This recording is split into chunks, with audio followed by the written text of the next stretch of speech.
Si l'au-delà est parfait, si le royaume éternel détient tout ce que l'âme pourrait désirer, pourquoi une conscience choisirait-elle de naître dans un monde de souffrance, de perte et de mort? Ce n'est pas une question religieuse, ce n'est pas de la simple philosophie. C'est une question à laquelle Albert Einstein lui-même a consacré des décennies.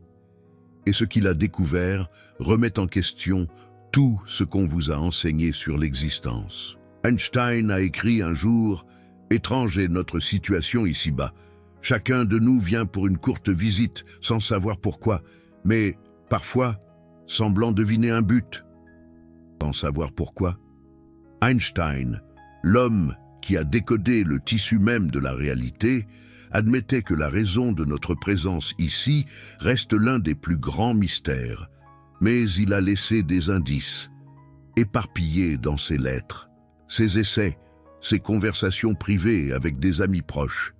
Des indices que la communauté scientifique a largement ignorés, des indices que les institutions religieuses ne peuvent expliquer, des indices qui pointent vers quelque chose d'extraordinaire concernant la raison pour laquelle la conscience choisit d'entrer dans ce royaume physique.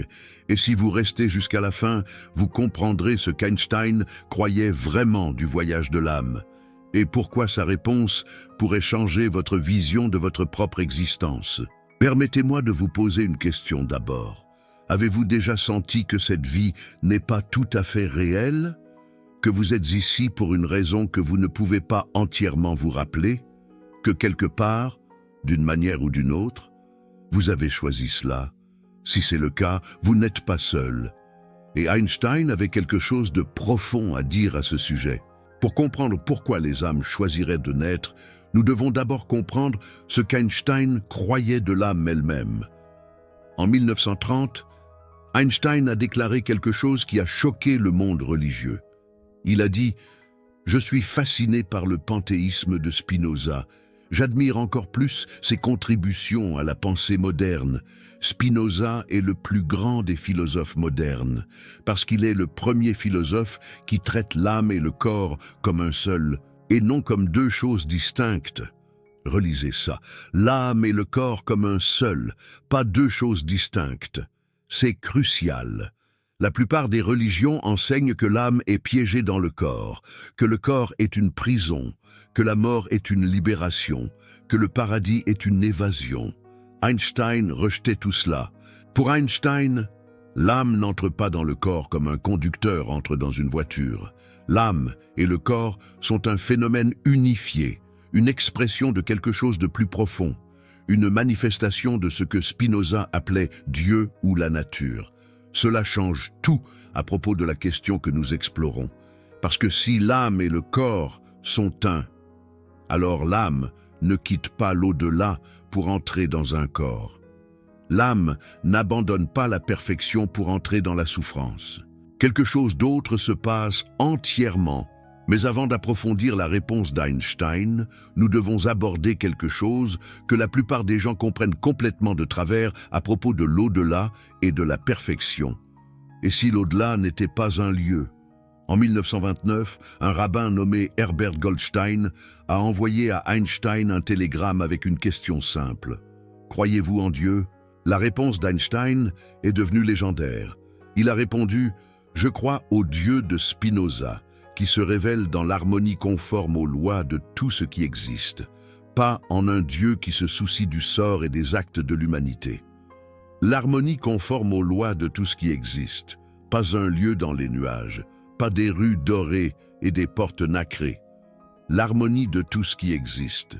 Pour Einstein, le divin n'était pas ailleurs, il n'était pas séparé de ce monde, il était tissé dans le tissu même de la réalité. L'Éternel n'était pas au-dessus de nous ou au-delà de nous, il était à l'intérieur de tout. Cela signifie que la question traditionnelle est basée sur une fausse prémisse. Nous supposons que les âmes quittent un lieu parfait appelé l'au-delà pour entrer dans un lieu imparfait appelé la terre. Mais et s'il n'y avait aucune séparation? Et si ce que nous appelons l'au-delà et ce que nous appelons la terre étaient tous deux des expressions de la même réalité sous-jacente? Différents visages de la même vérité cosmique. La physique d'Einstein soutient en fait cela. Dans la relativité restreinte, l'espace et le temps ne sont pas séparés. Ils sont un tissu unifié appelé espace-temps. Ce qui semble séparé à notre perception limitée est en fait unifié à un niveau plus profond. Cela pourrait-il être vrai aussi pour l'au-delà et la Terre? Ce qui semble être une séparation pourrait-il être une illusion créée par notre perspective limitée? Einstein semblait le penser.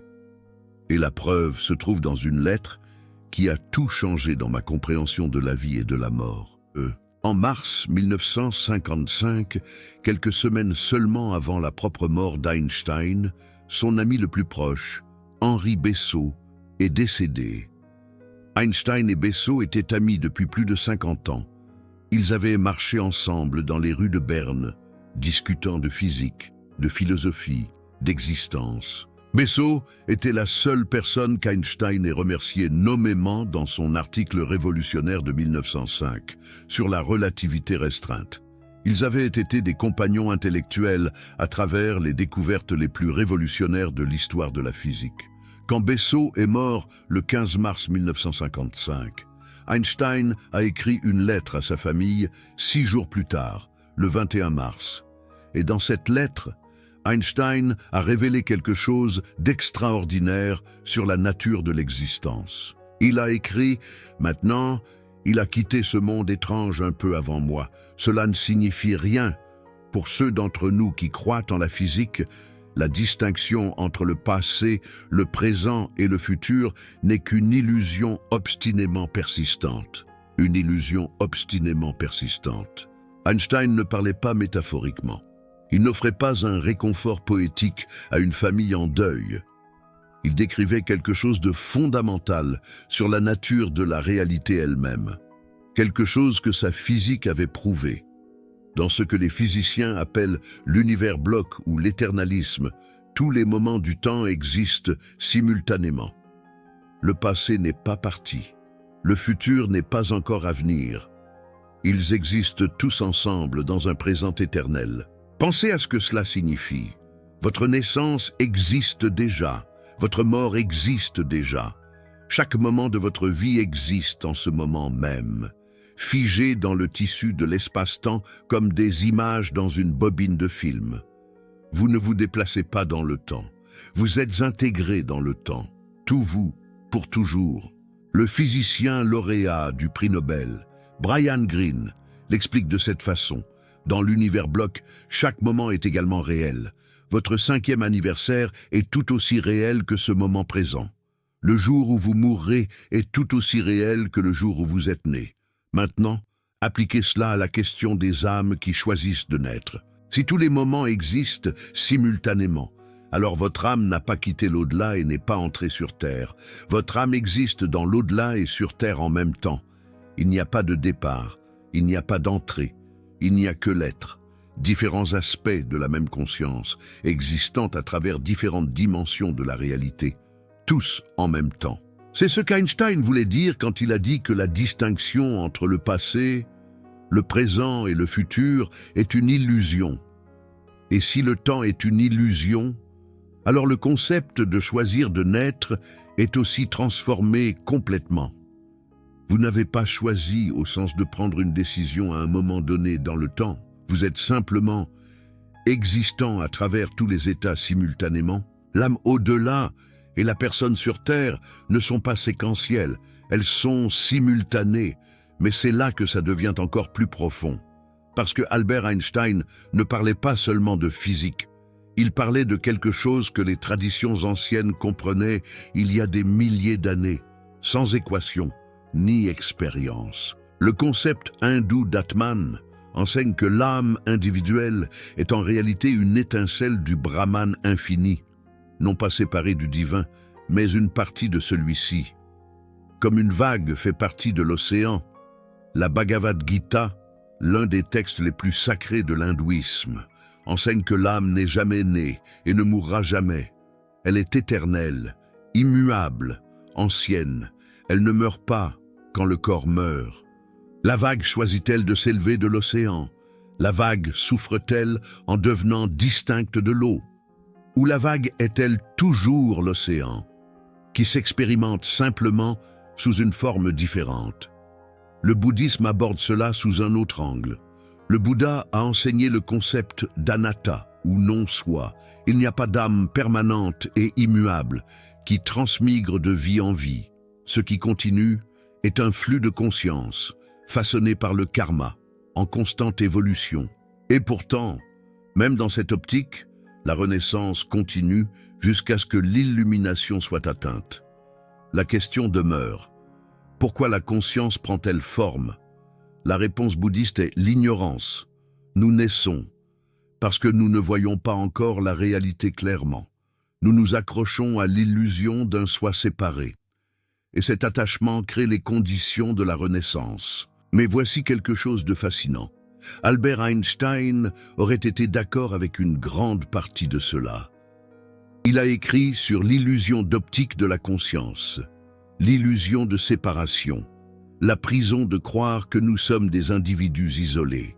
Platon, il y a plus de 2000 ans, enseignait que l'âme est immortelle, qu'elle existe avant la naissance et continue après la mort, qu'elle prend forme physique, non pas comme une punition, mais comme un voyage de remémoration, se rappeler ce qu'elle est déjà.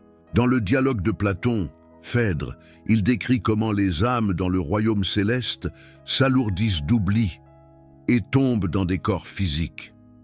Mais cette chute n'est pas une punition. Elle fait partie d'un cycle cosmique d'oubli et de remémoration. Pythagore affirmait se souvenir de 4 de ses vies antérieures.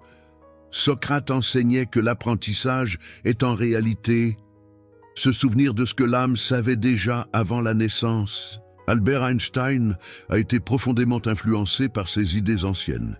Il a lu les philosophes, il a correspondu avec des chercheurs spirituels, et il a traduit leurs intuitions dans le langage de la physique, en équations, en espace-temps, et en l'illusion obstinément persistante du flux temporel. Et ce qu'il a découvert, c'est ceci. La question de savoir pourquoi les âmes choisissent de naître suppose un choix qui se produit dans le temps. Mais le temps lui-même fait partie de l'illusion. Il n'y a pas de moment de décision. Il n'y a que l'être éternel qui s'exprime sous des formes infinies à travers toutes les dimensions de l'existence, simultanément. Vous n'avez pas choisi de naître. Vous êtes en train de naître, maintenant, éternellement. Mais je sais ce que vous pensez. S'il n'y a pas de choix, si tout est un seul être unifié, alors pourquoi la souffrance existe-t-elle? Pourquoi cette vie physique est-elle si douloureuse, si difficile, si séparée de toute forme de perfection divine? Albert Einstein a également abordé cette question, et sa réponse est quelque chose que la plupart des gens n'ont jamais entendu. En 1950, Albert Einstein a reçu une lettre d'un père en deuil, nommé Robert Marcus. Marcus avait perdu son jeune fils et s'adressait à Albert Einstein pour obtenir une sorte de sagesse, une sorte de réconfort dans son insupportable chagrin. La réponse d'Albert Einstein a été remarquable. Il a écrit « Un être humain fait partie du tout, appelé par nous l'univers, une partie limitée dans le temps et l'espace. Il se perçoit lui-même, ses pensées et ses sentiments, comme quelque chose de séparé du reste, une sorte d'illusion d'optique de sa conscience. Une illusion d'optique, pas une séparation réelle, juste l'apparence de la séparation, juste l'expérience d'être coupé du tout. Albert Einstein a continué. Cette illusion est une sorte de prison pour nous, nous limitant à nos désirs personnels et à l'affection pour quelques personnes qui nous sont proches. Notre tâche doit être de nous libérer de cette prison en élargissant notre cercle de compassion pour embrasser toutes les créatures vivantes et toute la nature dans sa beauté.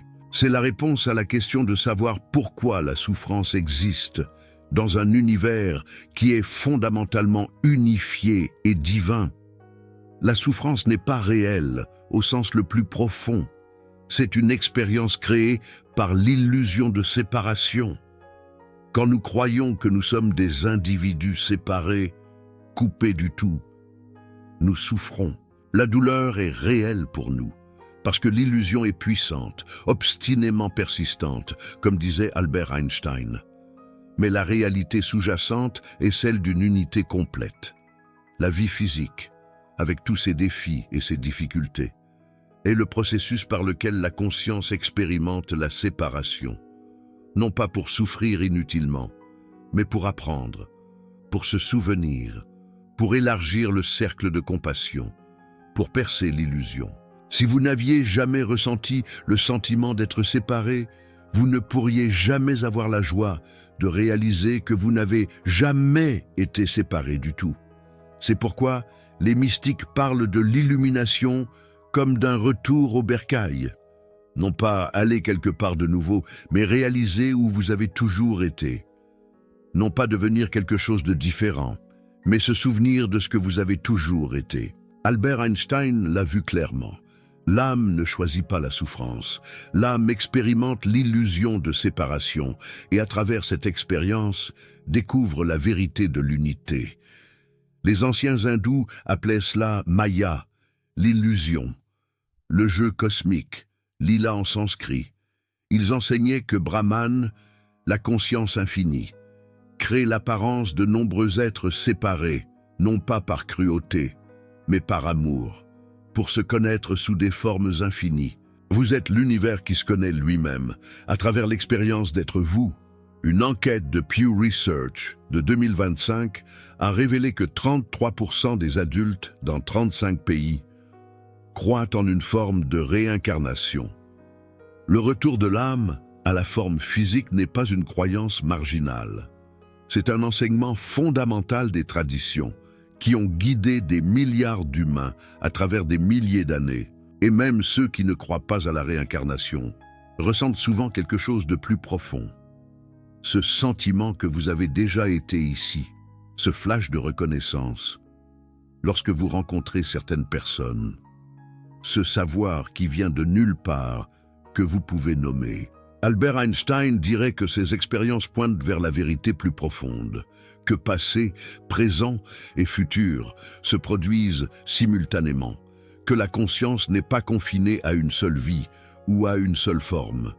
Et quand vous mourrez, vous ne retournez pas au paradis, vous réalisez que vous n'êtes jamais parti. Albert Einstein l'a laissé entendre. Quand il a écrit à propos d'Henri Besseau, cela ne signifie rien. La mort de son ami le plus proche ne signifiait rien, parce que Besseau existe toujours, dans le bloc éternel de l'espace-temps. Chaque moment de la vie de Besseau est préservé pour toujours, et il en va de même pour vous. Chaque rire, chaque larme, chaque moment de confusion et chaque éclair de lucidité, tous préservés dans le tissu de la réalité, tous également réels, tous éternels. Mais il y a autre chose qu'Albert Einstein a compris. Quelque chose sur la raison pour laquelle cette expérience physique, avec toute son imperfection apparente, pourrait être exactement ce dont la conscience a besoin. En 1930, dans son célèbre essai « Ce que je crois », publié dans le magazine Forum and Century, Albert Einstein a écrit sur ce qui donnait un sens à sa vie. Il a énuméré 3 idéaux qui guidaient son existence. Et pourtant, chacun a certains idéaux, par lesquels il guide son aspiration et son jugement. Les idéaux qui ont toujours brillé devant moi et m'ont rempli de joie de vivre sont la bonté, la beauté et la vérité. La bonté, la beauté, la vérité. Ce ne sont pas des choses qui existent dans un au-delà abstrait. Ce ne sont pas les qualités d'une perfection statique. Ce sont des choses qui se réalisent à travers l'expérience, à travers le contraste, à travers la lutte entre ce qui est et ce qui pourrait être. Peut-on connaître la bonté sans connaître son absence? Peut-on apprécier la beauté sans expérimenter son opposé? Peut-on trouver la vérité sans d'abord être perdu dans l'illusion? C'est la réponse la plus profonde à la question de savoir pourquoi les âmes choisiraient de naître, si tant est que « choisir » soit le mot juste. Cette vie physique, avec toute son imperfection, crée les conditions d'une véritable découverte, d'une réelle croissance, d'une transformation actuelle, une conscience qui ne connaîtrait que la perfection, ne connaîtrait rien du tout. parce que la perfection sans contraste n'est que statique, immuable, sans dimension ni profondeur. La Kabbale, la tradition mystique du judaïsme, enseigne quelque chose de similaire. Elle dit que Dieu s'est contracté pour faire de la place à la création. L'infini s'est retiré pour permettre au fini d'exister, non par limitation, mais par amour, afin que la conscience puisse vivre l'expérience du voyage, de la découverte, du retour. Albert Einstein comprenait que les lois de la physique, le tissu même de la réalité, étaient conçus pour créer les conditions de l'expérience, de la découverte, du déploiement de quelque chose qui ne pourrait se déployer autrement. Il a écrit « Le plus incompréhensible concernant l'univers est qu'il soit compréhensible ». Pourquoi l'univers serait-il compréhensible? Pourquoi la réalité serait-elle structurée de manière à ce que la conscience puisse la comprendre, à moins que le but ultime ne soit que la conscience comprenne, qu'elle découvre, qu'elle se souvienne, qu'elle se réveille? Vous êtes venus ici pour vous réveiller, non parce que vous êtes tombés en disgrâce, non parce que vous avez été punis, non parce que l'au-delà ne suffisait pas. Vous êtes venus ici parce que le réveil nécessite l'expérience du sommeil. Ce souvenir nécessite l'expérience de l'oubli. L'unité nécessite l'expérience de la séparation. Et voici ce que la plupart des enseignements spirituels manquent. Ce processus n'est pas une punition, c'est le plan divin, le dessein cosmique, la manière dont la conscience grandit, s'étend et s'approfondit. Albert Einstein voyait l'univers comme exprimant ce qu'il appelait le sentiment religieux cosmique. Pas l'adoration d'un Dieu personnel qui récompense et punit, pas la crainte du jugement, mais la crainte émerveillée devant le mystère de l'existence, l'émerveillement devant l'harmonie des lois naturelles, l'expérience de la vie elle-même comme sacrée. Il a dit en 1930 « Je ne suis pas athée. Le problème impliqué est trop vaste pour nos esprits limités. Nous sommes dans la position d'un petit enfant entrant dans une immense bibliothèque remplie de livres en plusieurs langues. L'enfant sait que quelqu'un a dû écrire ces livres. Il ne sait pas comment. Il ne comprend pas les langues dans lesquelles ils sont écrits. L'enfant soupçonne vaguement un ordre mystérieux dans l'arrangement des livres, mais il ne sait pas ce que c'est. C'est notre position. Nous voyons les livres. Nous sentons l'ordre. Nous ne comprenons pas la langue. Mais Albert Einstein a passé sa vie à apprendre à lire quelques mots, et ce que ces mots ont révélé, c'est que la séparation entre l'au-delà et la terre, entre l'âme et le corps, entre le passé et le futur, n'est pas ce qu'elle semble être. Si vous êtes arrivé jusqu'ici, vous êtes probablement quelqu'un qui ressent cela, cette connaissance plus profonde, ce sentiment qu'il y a plus dans la réalité que ce que vos yeux peuvent voir. Cet attrait vers la compréhension. Albert Einstein le ressentait aussi, et il a passé sa vie à essayer de traduire ce sentiment en quelque chose que les autres pourraient comprendre. Je veux prendre un moment ici. Ce que vous apprenez n'est pas enseigné dans les écoles, ce n'est pas prêché dans la plupart des églises. C'est une connaissance qui remet en question les fondements de la façon dont la plupart des gens comprennent l'existence. Si ce contenu vous est précieux, s'il vous aide à vous voir vous-même et votre vie différemment, envisagez de soutenir cette chaîne grâce à Super Thanks. Chaque contribution aide à poursuivre ce travail de découverte de ce que des figures comme Albert Einstein croyaient réellement sur les questions les plus profondes. Vous n'êtes pas seulement un spectateur, vous êtes un chercheur, et les chercheurs soutiennent les chercheurs. Maintenant, laissez-moi vous dire ce qu'Albert Einstein croyait vraiment sur la raison pour laquelle vous êtes ici. La réponse complète. Vous êtes ici parce que vous êtes l'univers qui s'expérimente lui-même. Vous êtes ici parce que la conscience avait besoin de l'expérience de la limitation pour découvrir sa propre illimitation. Vous êtes ici parce que l'éternel avait besoin du temporaire pour savoir ce que signifie l'éternité. Vous êtes ici parce que l'amour avait besoin de la séparation pour se connaître comme union. Vous êtes ici parce que la bonté avait besoin du contraste pour briller, parce que la beauté avait besoin de l'imperfection pour être appréciée, parce que la vérité avait besoin de l'illusion pour être découverte. Et vous êtes ici parce qu'il y a quelque chose que vous seul pouvez découvrir, une perspicacité que vous seul pouvez atteindre, un aspect de l'infini que seule votre perspective particulière peut révéler. Albert Einstein a écrit que l'homme est ici pour le bien des autres hommes, pas seulement pour vous-même, pour le tout, pour l'image complète qui n'a de sens que lorsque toutes les perspectives sont incluses. Votre vie n'est pas une erreur, votre souffrance n'est pas dénuée de sens, vos défis ne sont pas une punition. Tout ce que vous vivez, c'est l'univers qui se connaît à travers vous. La question était fausse depuis le début. Ce n'est pas pourquoi les âmes choisiraient de naître, c'est pourquoi la conscience choisirait d'expérimenter l'illusion de la naissance et de la mort. Et la réponse est pour que le réveil ait un sens. Vous ne pouvez pas faire un voyage de retour significatif si vous ne vous êtes jamais senti perdu.